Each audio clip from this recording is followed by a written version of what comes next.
Doctor Miguel Ángel, bienvenido. Muchísimas gracias, doctor. Un gusto estar aquí con ustedes, muchachos.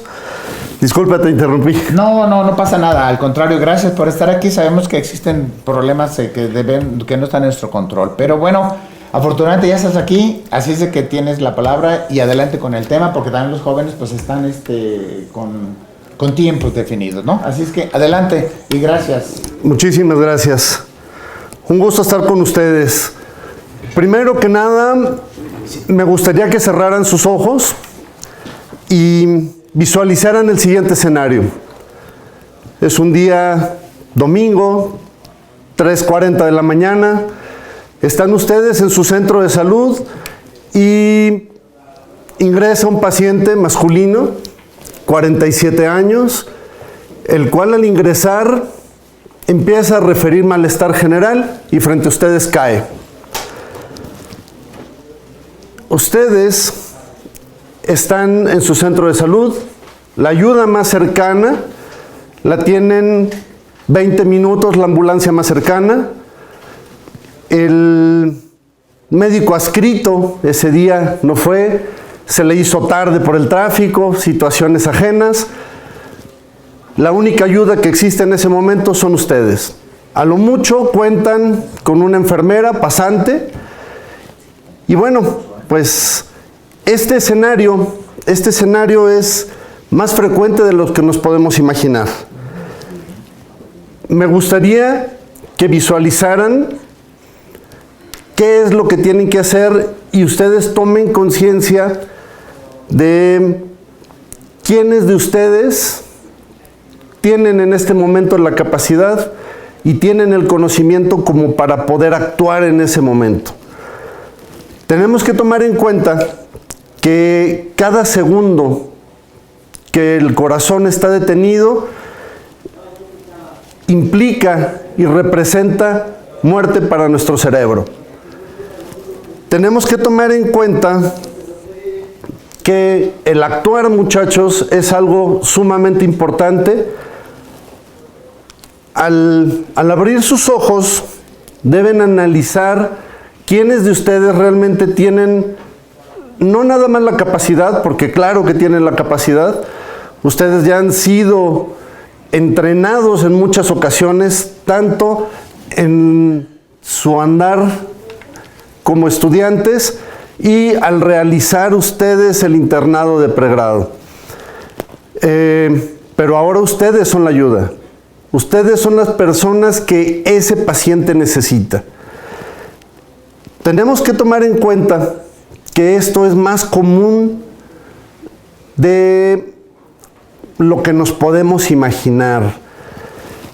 Tenemos una incidencia de 150,000 a 250,000 pacientes que caen en paro en una vía pública. Esto, muchachos, representa un riesgo. Esto es un problema que se viene presentando no nada más a nivel hospitalario, a nivel centro de salud, sino lo podemos encontrar en la calle en nuestro día a día. Aquí mi intención no es tanto que ustedes tengan el algoritmo perfecto. Mi intención es que ustedes sepan cómo actuar desde el momento uno.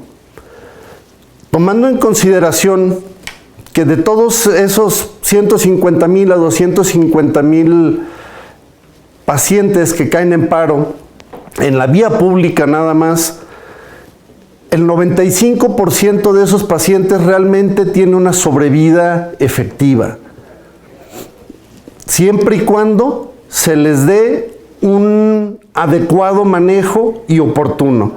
Por cada minuto que pasa, ellos pierden un 10%. Si nosotros nos esperamos a pensar la técnica adecuada, a programar la técnica adecuada, a buscar el escenario adecuado, el tiempo de sobrevida del paciente disminuye. El venir a explicarles un algoritmo que ustedes conocen perfectamente, creo que es redundar y es perder tiempo. Aquí lo importante va a ser que ustedes sepan cómo actuar, en qué momento tienen que actuar y sobre todo que no se congelen. Eso es algo muy importante. ¿Por qué? Porque el que ustedes sepan la teoría, tengan la técnica adecuada, tengan la preparación o los cursos necesarios para poder realizarlo, y a la hora de un escenario así, ustedes se congelen, esto va a representar un alto riesgo para el paciente porque su sobrevida empieza a disminuir. Hay que acordarnos que las células cerebrales son las únicas células que no se reproducen. Conforme pasa el tiempo y estas células están sin oxígeno, empiezan a morir. Y esto es un daño irreversible. El evitar errores es algo que no podemos controlar. Muchas de las ocasiones el actuar en tiempo es de suma importancia para que el periodo de sobrevida del paciente aumente y que ustedes puedan entregar un paciente que tenga la fortuna de en algún momento regresar a su casa. La RCP, muchachos, falla por 3 razones principales. La primera es dudar si a mí me toca hacerlo o no me toca hacerlo. Pues el paciente ya los eligió ustedes, el paciente ya está ahí, no hay vuelta atrás. Tampoco otro de los errores es esperar a que sea el momento perfecto. No va a haber un momento perfecto, el momento perfecto es ese, y es donde ustedes tienen que actuar. La segunda sería querer hacer todo de acuerdo a un manual o a un protocolo. El RCP, muchachos, o un RCP mediocre, salva más vidas siempre y cuando se administre a tiempo que un RCP profesional aplicado en forma tardía. Los algoritmos que venimos utilizando, muchachos, nos hablan la técnica correcta, el paciente perfecto, el momento perfecto. Sin embargo, sabemos que eso no existe aquí. No existe un momento perfecto, el momento es ese preciso momento. Y ahí es donde ustedes tienen que dejar de temblar y en ese momento empezar a actuar. El momento ideal para eso es en el momento que ustedes ven al paciente, lo identifican, respiran hondo y en ese momento inician las compresiones fuertes y con ritmo. La definición del RCP, bueno, sabemos que es un proceso de salvamiento, es un procedimiento de salvamento. Paciente no respira, no tiene pulso, y en este momento nosotros tenemos que iniciar compresiones. Tenemos que bombear la sangre para que otra vez vuelva a haber oxigenación de tejido. Nuestro propósito principal es mantener esa perfusión de sangre al tejido para que siga habiendo oxigenación de tejido cerebral y el daño sea menor. Y obviamente, pues también, por ende, podamos prevenir una muerte. Lo primero que ustedes tienen que ver o tienen que hacer al identificar un paciente que cae, no respira o no respira adecuadamente, está inconsciente y no tiene pulso, en ese momento ustedes tienen que activar la cadena de supervivencia, muchachos. La cadena de supervivencia siempre es importante activarla. ¿Por qué? Porque ustedes ciertamente son la ayuda en ese momento, pero ustedes como ayuda también necesitan la ayuda de alguien más. La cadena de supervivencia Lo primero que nada es activar el sistema de emergencias. Al activar el sistema de emergencias, nosotros vamos a asegurarnos que también le va a llegar ayuda a la ayuda. Si no, de lo contrario, ustedes van a estar atados y con la responsabilidad total de ese paciente, una de dos, hasta que ustedes se agoten o el tiempo pase.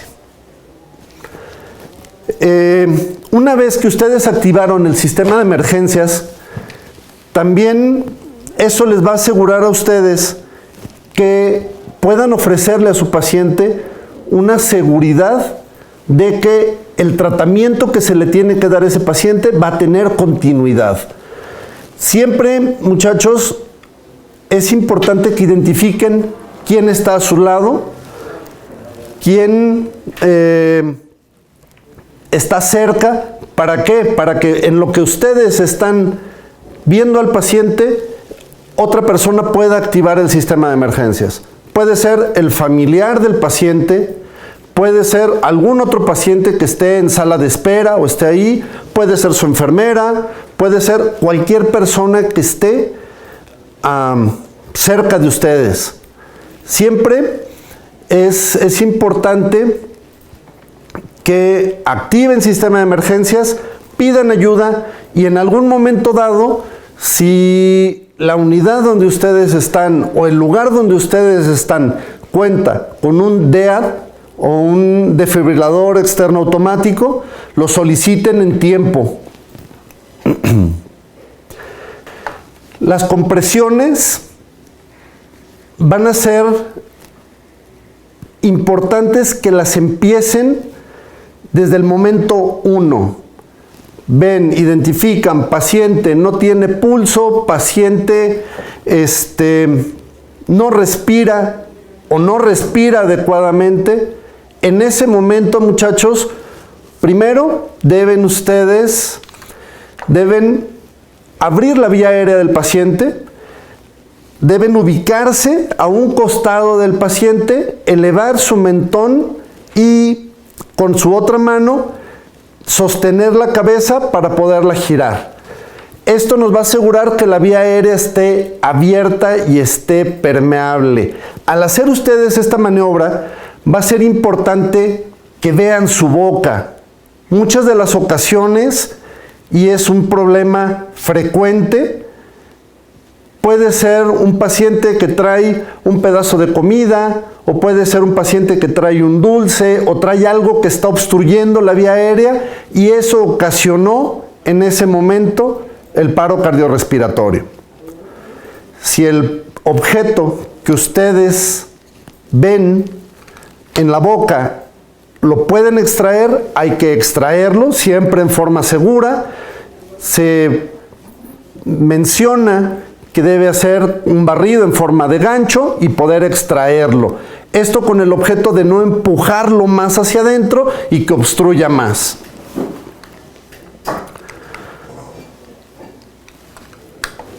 La siguiente etapa, una vez que hicieron eso, identificar el pulso e iniciar compresiones. Ahorita vamos a hablar la técnica de un paciente adulto. Vemos que el paciente no respira, tiene ya su boca abierta, hicimos ligera retracción para que pueda haber mejor vía aérea. Y en ese momento, muchachos, ustedes deben empezar las compresiones en tórax. Las compresiones deben ser de donde tenemos la apéndice sifoides, 3 o 4 dedos arriba. Deben utilizar, valga que el talón de la mano o la palma de la mano, colocar su otra mano y los brazos extendidos, y en ese momento ustedes deben iniciar compresiones. Las compresiones no se dan con los brazos arqueados o no se dan con los brazos, se dan con todo el peso de nuestro cuerpo. Los brazos deben estar rectos para que las compresiones sean firmes, las compresiones sean parejas y puedan dar ustedes el RCP en forma efectiva sin fatigarse tanto.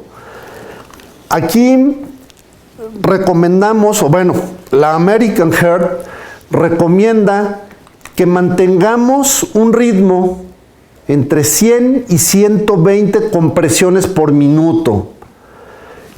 La compresión, para que se considere una compresión efectiva, debe hacer que el esternón y la parrilla costal se hunda de 5 a 6 centímetros. El algoritmo ideal para esto es fuerte, profundo y con ritmo. Si tenemos la suerte de no estar totalmente solos y contar con alguien más ahí en ese momento, podemos hacer una RCP asistida o para 2 personas. Obviamente va a haber una variante.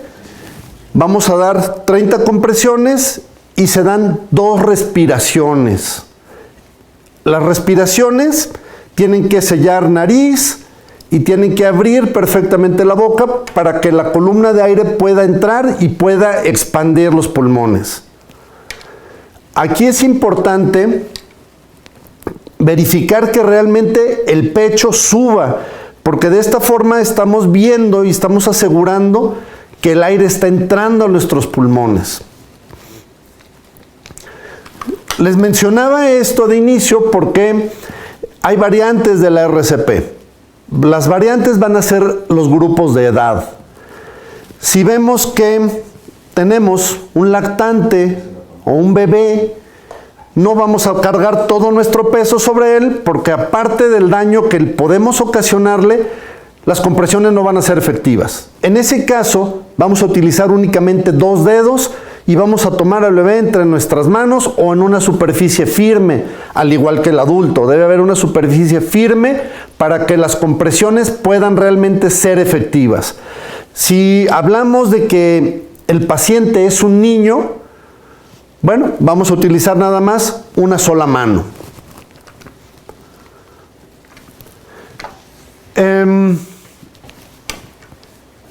La RCP con solo compresiones, muchachos, también puede ser muy efectiva.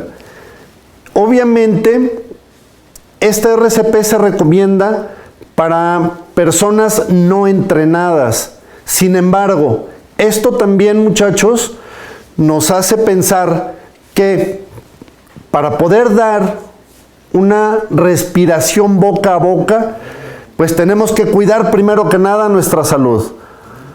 Aquí va a ser importante, pues si ustedes ven que es un paciente que tiene lesiones en boca o que se ve con poca higiene, bueno, no vamos a arriesgar nuestra salud, únicamente nos vamos a basar en las compresiones. Hay que empujar fuerte y rápido en el centro del pecho. Cuando tenemos una secuencia asistida o una secuencia donde contamos con 2 personas, estas 2 personas se van a distribuir la carga de trabajo. En lo que uno da respiración, el otro se puede encargar de las compresiones. La persona que se está encargando de verificar y dar las ventilaciones, esa persona también va a estar verificando la presencia de pulsos. Esa persona también nos va a servir como guía para en algún momento dado decir el paciente ya está respirando o el paciente ya tiene pulso y en ese momento parar la RCP. Si a lo mejor nosotros tenemos la suerte de tener en nuestra unidad un ambú, bueno, esto va a facilitar bastante la RCP porque vamos a poder dar ventilaciones adecuadas sin exponer nuestra salud también. Las compresiones y las ventilaciones, si hablamos de un ambiente hospitalario o un ambiente de centro de salud donde ustedes cuentan con todo el material necesario, no deben suspenderse, deben continuarse. Siempre debemos estar llevando un ritmo, una cadencia de 100 a 120 compresiones por minuto. Esto hasta que llegue la ayuda. Es importante que ustedes lleven ese ritmo, pero para poder llevar ese ritmo a lo mejor es muy difícil estar dando las compresiones y estar pensando o estar contando cuántas compresiones estamos dando por minuto. Para esto, bueno, pues si ustedes le quieren poner a ese ritmo algo de música, bueno, tenemos algunos ejemplos. Stayin' Alive, The Bee Gees, Another One Bites the Dust, The Queen. Todas estas canciones tienen ciertas vibraciones por minuto. Hablamos que Stayin' Alive, The Bee Gees, tiene una cadencia de 103 vibraciones por minuto, que es la más común, que es la más frecuente. En el momento que ustedes hacen un ejercicio donde ponen de fondo esa música, créanme que jamás se les va a olvidar. Eso por un lado, y por otro lado, ya saben la cadencia que tienen que estar llevando de compresiones por minuto. Si ustedes tienen a mano a alguien más, es importante que le pidan que lleve el conteo del tiempo que está transcurriendo en lo que ustedes están dando las compresiones.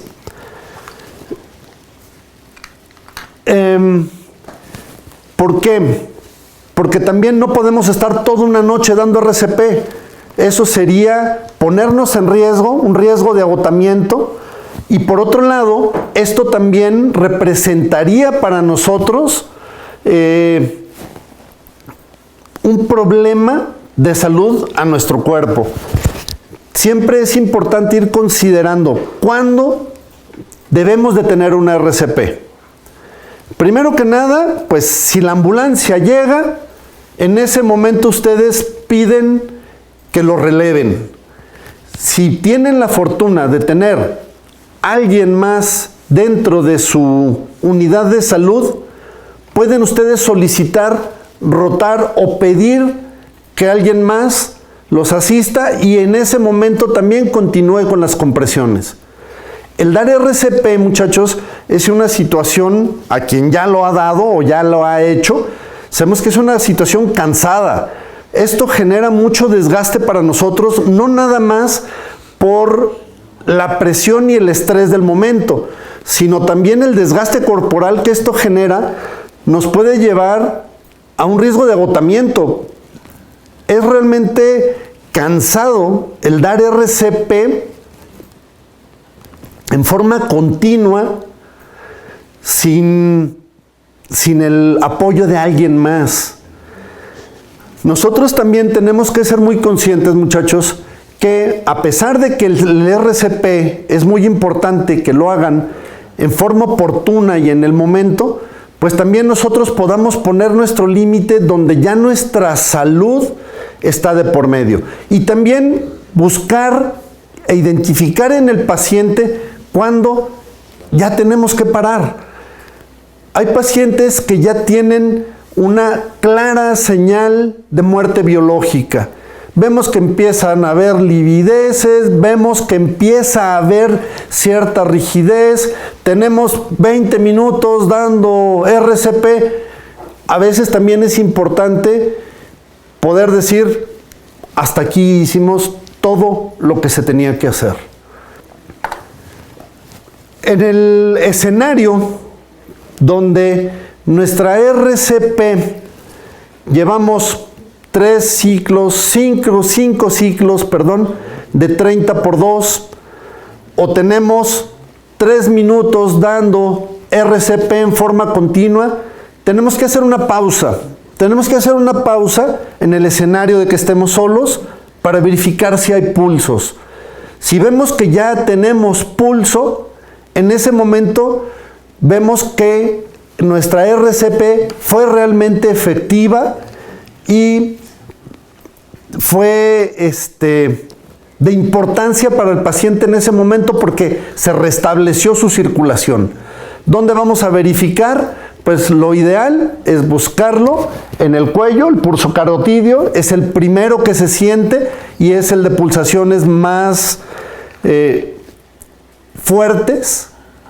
Si en algún momento el pulso carotidio no lo podemos identificar, hay que buscar el pulso inguinal, que también son arterias de grueso calibre, que también pueden en algún momento dado darnos la pauta si paramos o no paramos al RCP.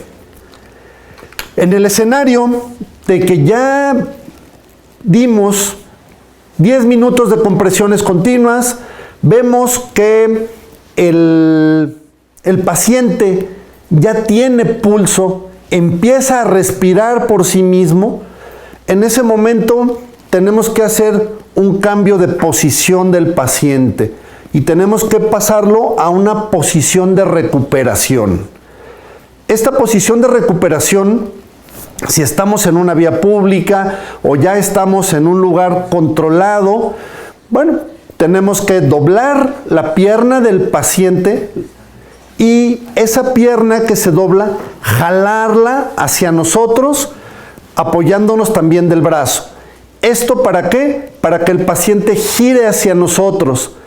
El brazo que queda en la parte inferior, ese brazo debe permanecer extendido y el brazo que queda en la parte superior debe permanecer doblado.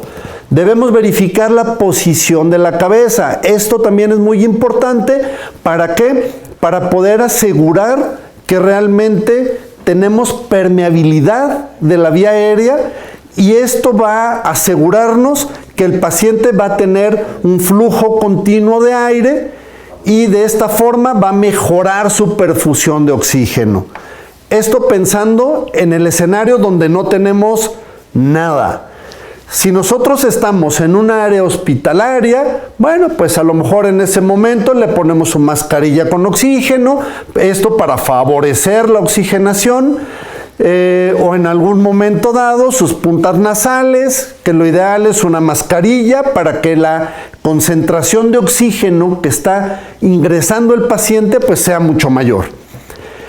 Esta posición de recuperación nos va a asegurar que el paciente también no vuelva a obstruir su vía aérea con fluidos que puedan estar produciendo el mismo paciente, saliva, líquido de expectoración o algún otro fluido que esté produciendo el paciente. En algunos casos llega a haber hasta pequeños sangrados que esto puede ocasionar que el paciente broncoaspire y volvamos a regresar a la misma situación o a la misma escena trágica.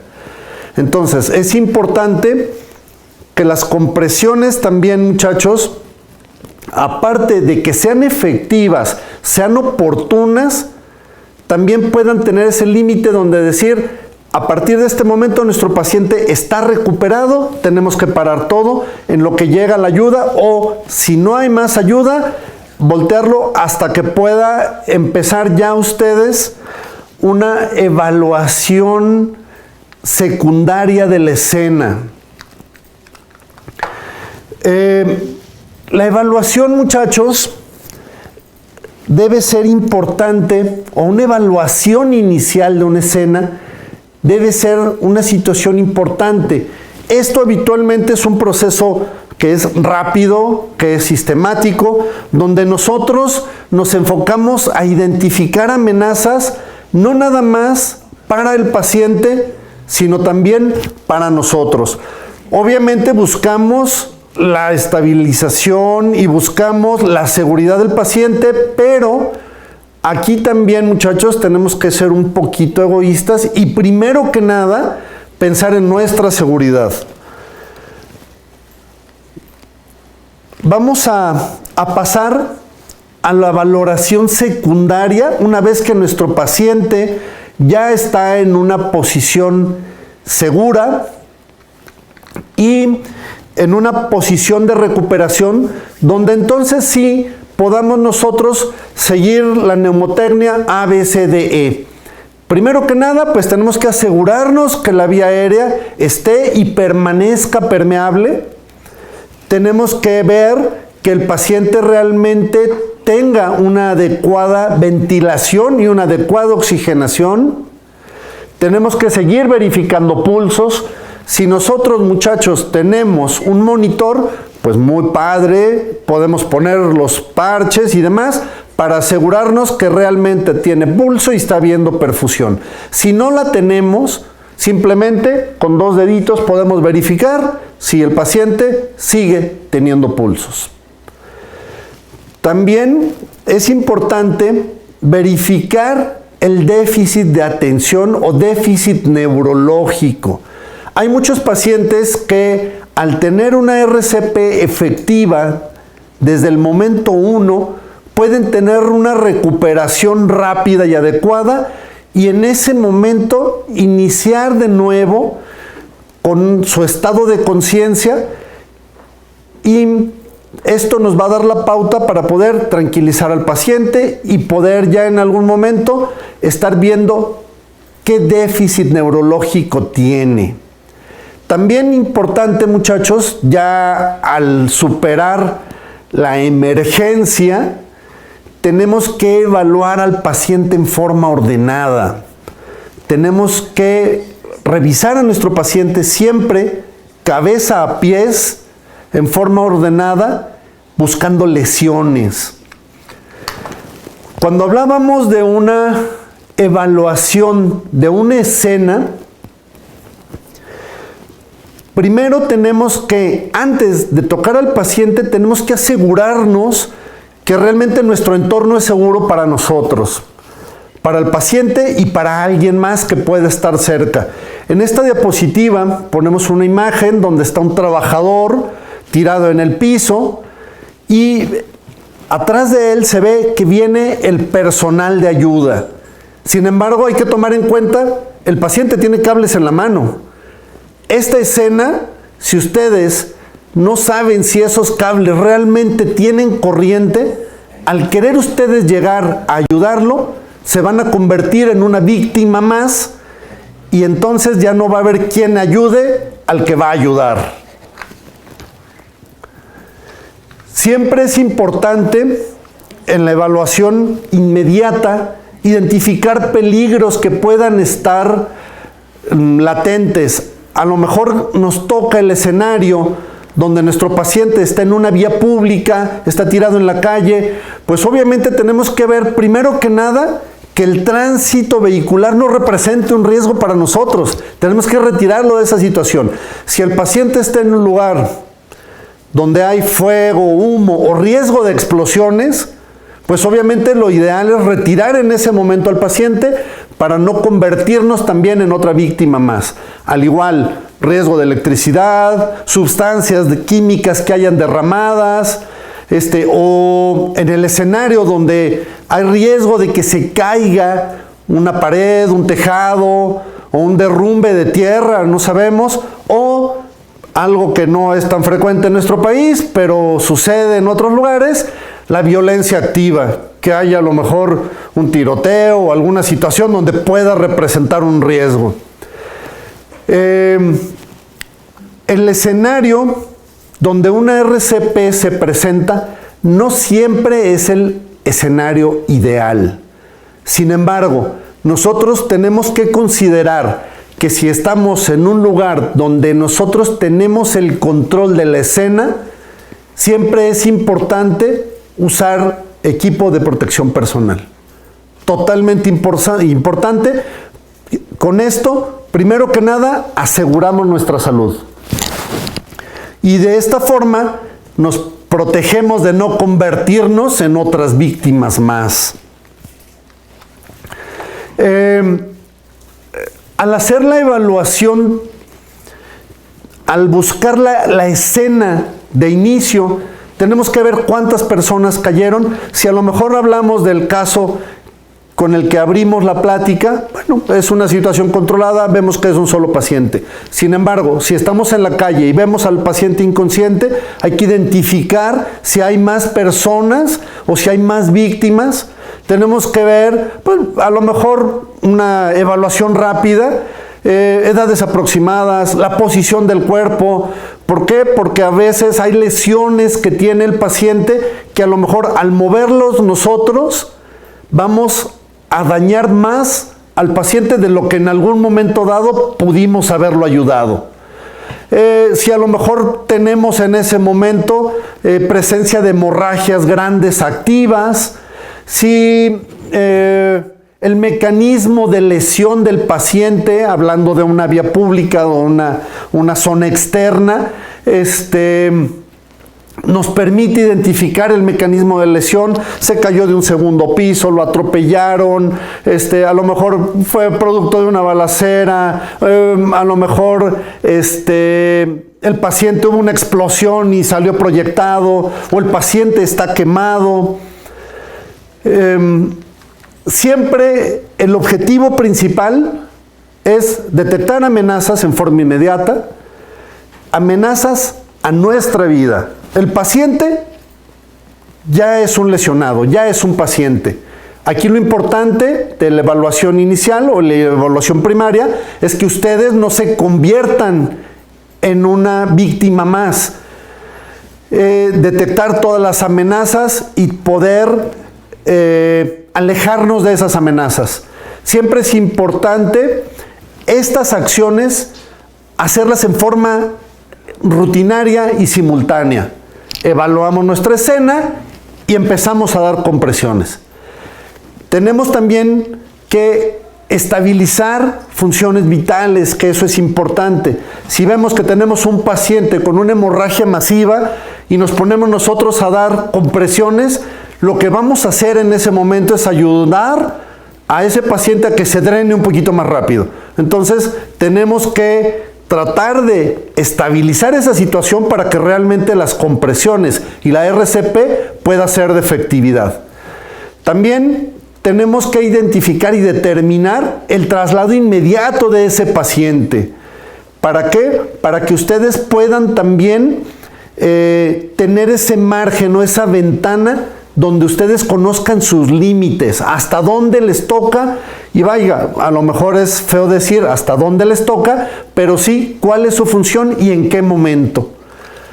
Obviamente, al nosotros tener ya un paciente a lo mejor que ya tiene perfusión, que ya está respirando, bueno, ahí nos pasamos a la evaluación secundaria. La evaluación secundaria, ahí vamos a buscar ya signos y síntomas, donde nosotros podemos a lo mejor ya con calma preguntar si es alérgico a alguna medicina, si está tomando alguna medicina, si tiene alguna enfermedad previa o preexistente, y también importante la última alimentación que tuvo para saber si esto también puede representar un riesgo de broncoaspiración. Y obviamente los elementos que se relacionaron con el incidente. ¿Dónde fue? ¿Cómo fue? ¿A qué hora fue? ¿Cuál fue el mecanismo de trauma o el mecanismo de lesión? Este interrogatorio se puede realizar al paciente o se puede realizar también a las personas que lo acompañan, que fueron con él o que estuvieron dentro de la escena. La exploración de un paciente en urgencias o un paciente de urgencia siempre debe ser ordenado y en forma sistemática, yéndonos de cabeza a pies. En cabeza, ¿qué vamos a buscar? Laceraciones, hematomas, hundimientos. Vamos a verificar cómo están sus pupilas, que en algún momento dado eso puede ser para nosotros una ventana o una señal del riesgo que hay a nivel cerebral.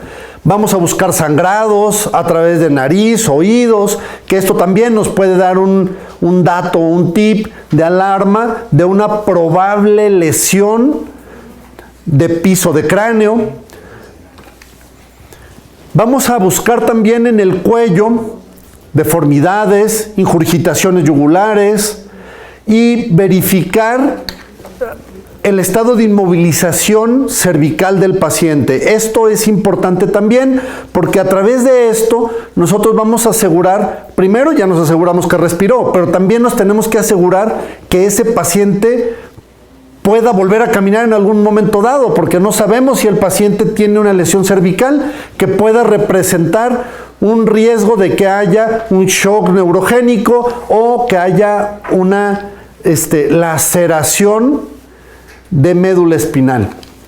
Siempre es importante mantener una inmovilización cervical. Si ustedes cuentan con un collarín, pues adelante, hay que usarlo. Si no, hay que improvisar un collarín con calcetines, con sábanas, con lo que tengan a la mano, pero que nos asegure la estabilidad de la columna cervical. En tórax vamos a ver primero movimientos, hay que verificar que estos movimientos sean simétricos.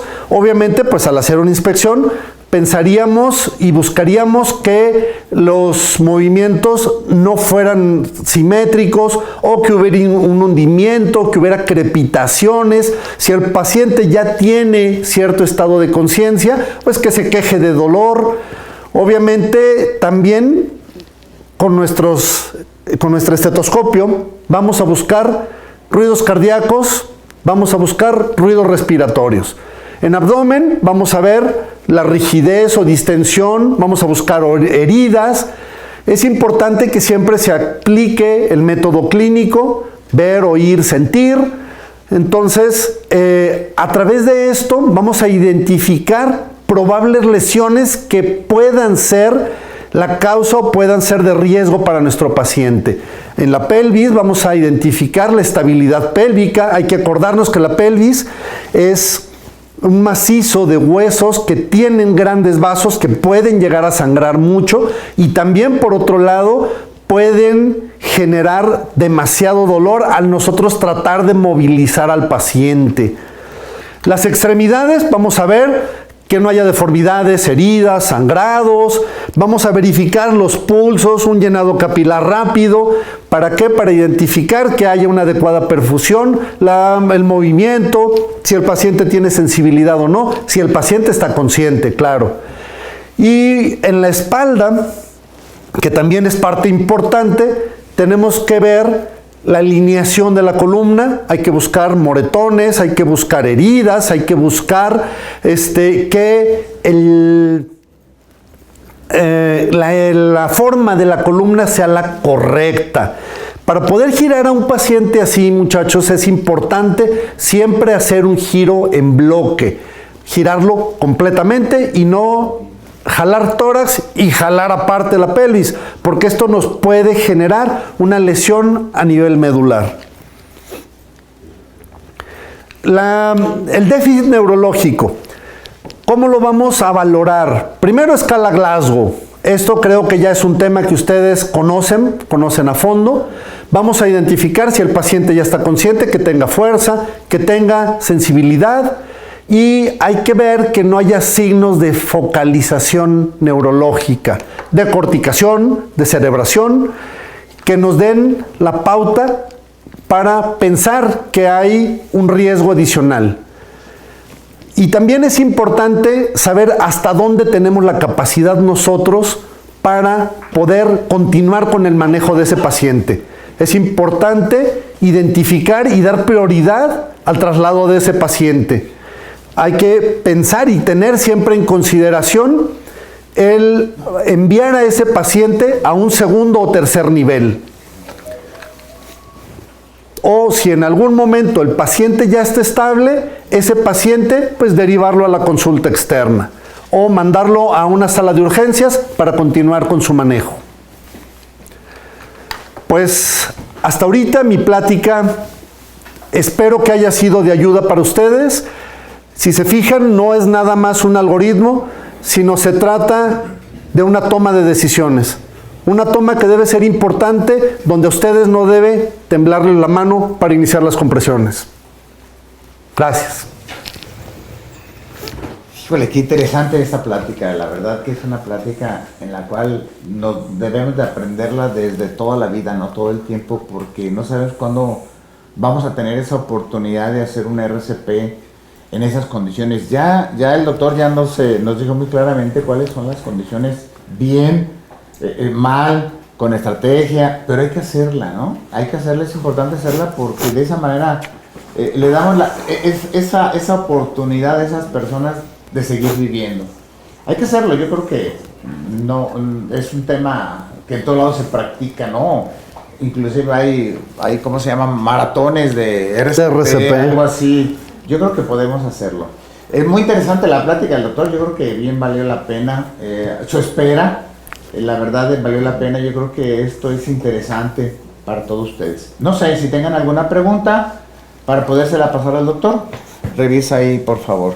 Bueno, nos preguntan qué indicadores rápidos podemos usar durante el RCP para saber si las compresiones están siendo efectivas.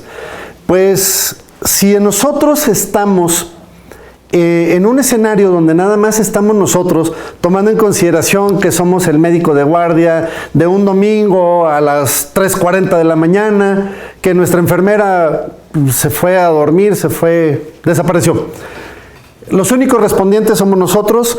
El indicador más rápido es la pauta que ustedes estén dando, las compresiones que ustedes estén dando. La compresión, muchachos, siempre debe ser 5 centímetros de hundimiento del tórax del paciente con nuestras manos. Las compresiones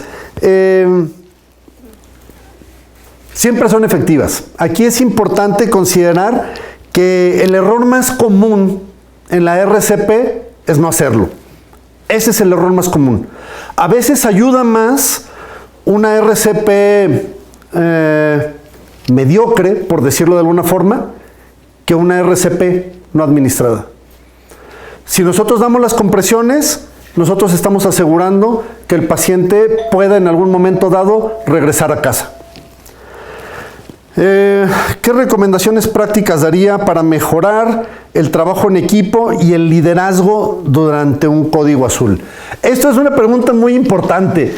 Nosotros cuando trabajamos en urgencias, muchachos, todos queremos ser los protagonistas. Aquí es importante que siempre tenemos que asegurarnos que una persona, nada más, lleve el control de RCP. Puede ser el que está dando las compresiones, y esa persona designa a los demás. Tú, en este momento, verifica pulso, verifica respiraciones, pon monitor, usa el ambú. Esto nos va a asegurar que esas compresiones que ustedes están dando realmente empiecen de forma efectiva y, por otro lado, que no estemos el personal de salud chocando como los mopeds unos con otros. Tú, lleva, corre, haz. No, en ese momento alguien tiene que tener la cabeza fría. Esto es algo muy importante. Aparte de que no debe temblarles la mano, deben tener cabeza fría y tranquilidad para hacer las cosas. Si ustedes tienen calma, pueden en ese momento pensar más claro y pueden dar indicaciones precisas a los que están corriendo y chocando unos con otros. Tú, haz esto. Carlos, necesito que tú hagas esto. Y en ese momento yo empiezo compresiones. Si en ese momento yo empiezo compresiones y por algo ya me cansé, puedo pedir el relevo.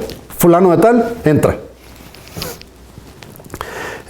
¿Cómo podemos saber cuándo debemos dejar la RCP?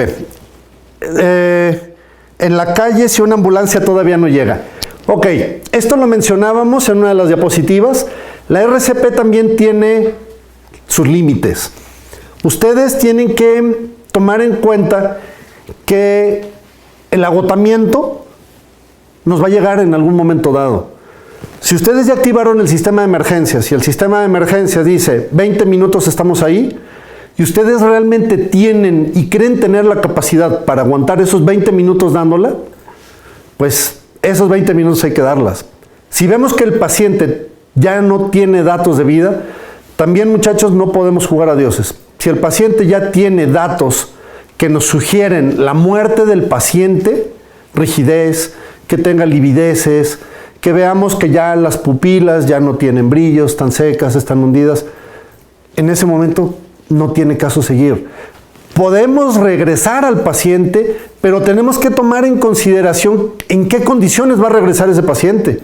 Ese paciente a lo mejor ya va a regresar con un daño cerebral que va a representar más problema tanto para el paciente, mayor sufrimiento, mayor tiempo de espera en terapias intensivas, en urgencias y obviamente también, y la forma pues a lo mejor menos humana, pero un gasto para su familia.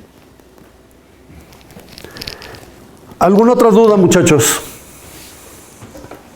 ¿Son todas las preguntas? Sí, parece que ya. Muy bien, bueno, pues si quedan algunas otras preguntas, nuestro tiempo termina. También para ustedes el permiso que solicitaron.